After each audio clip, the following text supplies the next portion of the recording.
Hi friends, నా పేరు శ్రీకాంత్. మీరు చూస్తున్నారు సీలాస్ కింగ్ యూట్యూబ్ ఛానల్. అయితే కొన్ని కోట్లు ఖర్చు పెట్టినా 10th క్లాస్లో జరిగిన మెమోరీస్ మాత్రం మళ్ళీ తిరిగి తెచ్చుకోలేం. అంతే కదా. ప్రస్తుతం కొన్ని కోట్లు ఖర్చు పెట్టినా మనం అప్పుడు చదువుకున్న 10th క్లాస్ మెమోరీస్ తిరిగి పొందలేం. కానీ ఒక విషయంలో నేను హ్యాపీ. ఎందుకంటే మేము 10th క్లాస్లో ఉన్నప్పుడు మా సీనియర్స్ చెప్తుండే, మేము 10th క్లాస్లో ఉన్నప్పుడు ఇలా చేస్తుండే అలా చేస్తుండే అని వాళ్ళు చెప్తుండే. అయితే అప్పుడు నాకు ఐడియా వచ్చింది, నేను కూడా 10th క్లాస్లో ఈ మెమరీస్ మొత్తం మర్చిపోకూడదు అంటే ఏం చేయాలి అని ఆలోచిస్తే డైరీ రాయడం స్టార్ట్ చేసిన అనమాట. 2009 to 10th నేను 9th క్లాస్ నుంచి డైరీ రాయడం స్టార్ట్ చేసిన అనమాట. ఇప్పుడు నేను డైరీ ఓపెన్ చేసినానంటే నా 10th క్లాస్లో జరిగిన మెమరీస్ మొత్తం నా కళ్ళ ముందు కదలాడుతూ ఉంటాయి. డైలీ మార్నింగ్ ఇలా లేచాను, స్కూల్కి వెళ్ళాను, నడుచుకుంటూ వెళ్ళాను, లేదా ఆటో వెళ్ళాను. జల్దీ వెళ్తే నడుచుకుంటూ వెళ్తుండే, లేట్ అయితేనేమో ఆటో లేదంటే లిఫ్ట్ ఆడుకొని వెళ్తుండే. అలా అనమాట. అంతకుముందు నేను ప్రైవేట్ స్కూల్లో చదివినా. ఈ గవర్నమెంట్ స్కూల్ ముందు ఆ ప్రైవేట్ స్కూల్కి ఎంత కూడా పనికిరాదు. ఆ ప్రైవేట్ స్కూల్లో ఏం లేదు. టెక్స్ట్ బుక్లు మేమే కొనాలి, నోట్బుక్లు మేమే కొనాలి, గైడ్స్ మేమే కొనాలి. టెక్స్ట్ బుక్లో ఉన్న క్వశ్చన్ గైడ్లో చూసి నోట్బుక్లో రాసి టీచర్లో చూపెట్టాలి. అది కానీ వాళ్ళు లెసన్ చెప్తారు, అది పెడతారు, అంతే. ఇంకా వాళ్ళ పని. వీళ్ళ మైండ్కి ఎక్కిందా ఈ లెసన్ లేదా అనేది వాళ్ళకి అవసరం లేదు. అక్కడ హెడ్ మాస్టర్ కూడా అంతే, ఖాళీ ఫీజు అంతే.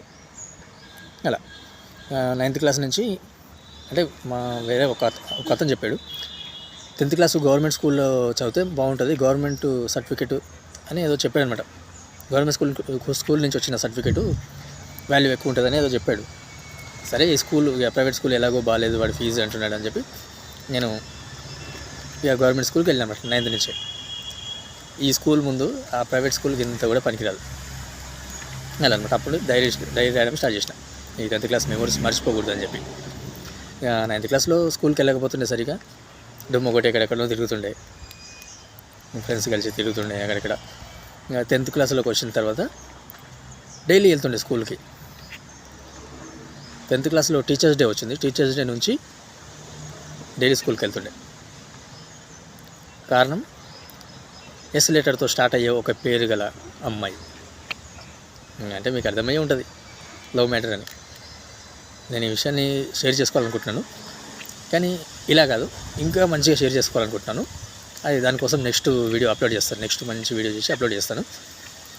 ఇంకా స్కూల్ అయిపోగానే మేము 56 మెంబర్స్ క్లాస్లో మేము స్కూల్ అయిపోగానే ఒక 10 మెంబర్స్ కబడ్డీ ఆడుతుండే.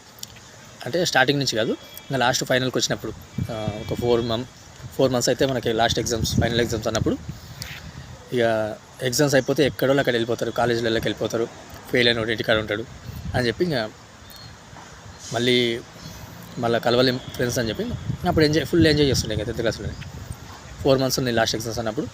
ఒక 10 మెంబర్స్ డైలీ సాయంత్రం స్కూల్ అయిపోగానే మా స్కూల్లోనే కబడ్డీ ఆడుతుండే ఒక 1/2 hour. అలా ఆడి మాకు ఇంట్రెస్ట్ ఉన్నంత వరకు ఆడి ఇంటికి వెళ్ళిపోతుండే. అయితే maths sir, Chandrashekar sir, maths sir, మా సార్ పేరు, ఆయన చెప్పిండు, అరే చదివింది మైండ్కి ఎక్కాలంటే మార్నింగ్ 5 గంటలకు లేచి చదవాలి అని చెప్పాడు అనమాట. ఒక 3 days అలారం పెట్టుకొని లేవండి, తర్వాత ఆటోమేటిక్ మెలకు వచ్చేస్తుంది 4:30-5 గంటలకు. ఒక 3 days అలారం పెట్టుకుంటే తర్వాత ఆటోమేటిక్ మెలకు వచ్చేస్తుంది అని చెప్పాడు. అదే ఫాలో అయినా నేనైతే. ఇంకా మా క్లాస్లో ఎంతమంది ఫాలో అయ్యారో నాకు తెలియదు, నేనైతే అదే ఫాలో అయినా.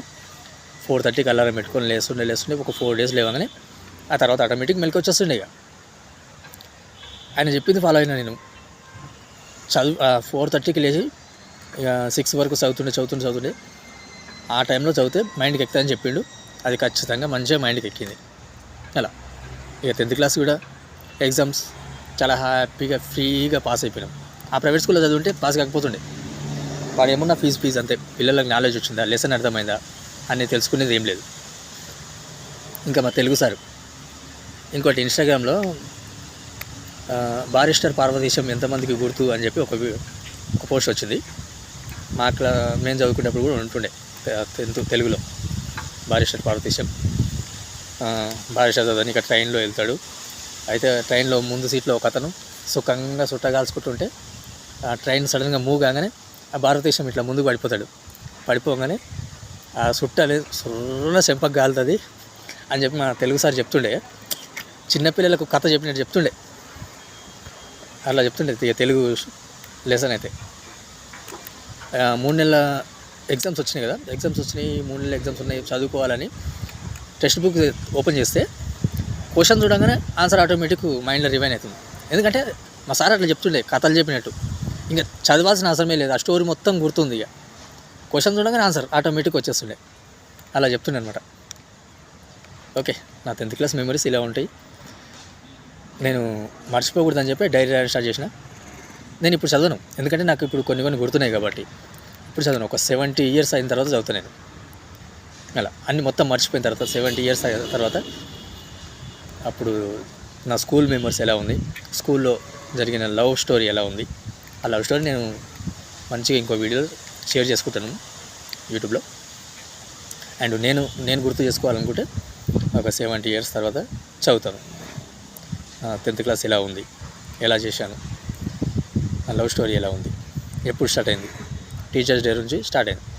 టీచర్స్ డే రోజు నేను ప్రేమిస్తున్న అమ్మాయి టీచర్ అయింది. గులాబీ కలర్ చీర కట్టుకొని వచ్చింది, సూపర్. సరే, ఇది ఇలా కాదు, ఇంకా మంచిగా షేర్ చేసుకోవాలనుకుంటున్నాను నెక్స్ట్ వీడియోలో. Okay, thank you for the watching this video. Please subscribe.